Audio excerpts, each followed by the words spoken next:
Toby and Henrietta were enjoying their new job on the island of Sodor, but they do look old-fashioned and did need new paint. James was very rude whenever he saw them.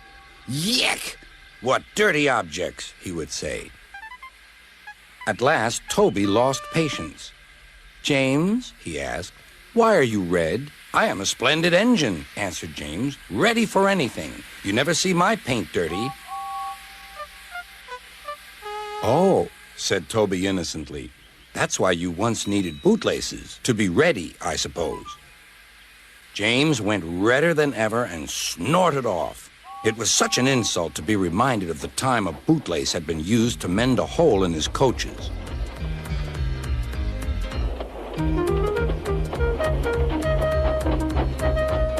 At the end of the line, James left his coaches and got ready for his next train. It was a slow freight, stopping at every station to pick up and set down cars. James hated slow freight trains.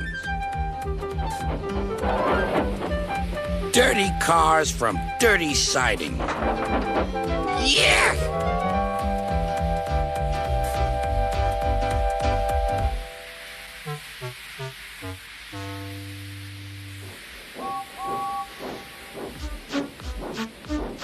Starting with only a few, he picked up more and more cars at each station till he had a long train.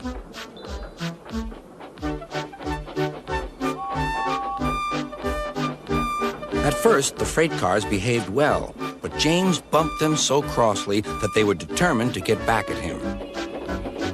Presently, they approached the top of Gordon's Hill. Heavy freight trains halt here to set their brakes. James had had an accident with cars before and should have remembered this. "Wait, James, wait," said the driver, but James wouldn't wait. He was too busy thinking what he would say to Toby when they next met. The freight car's chance had come. "Hurrah! Hurrah!" they laughed, and banging their buffers, they pushed him down the hill. "On! On!" yelled the cars. "I've got to stop! I've got to stop!" groaned James.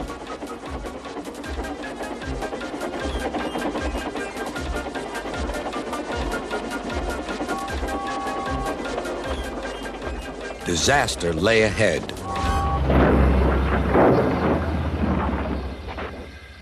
Something sticky splashed all over James. He had run into 2 tar wagons and was black from smokebox to cab. He was more dirty than hurt. But the tar wagons and some cars were all to pieces.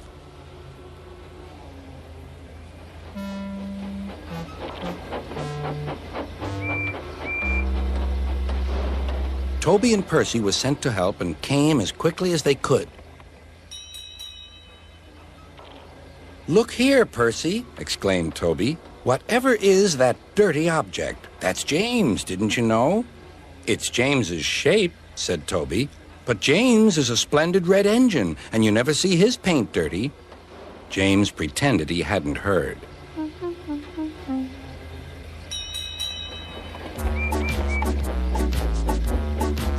Toby and Percy cleared away the unhurt cars and helped James home.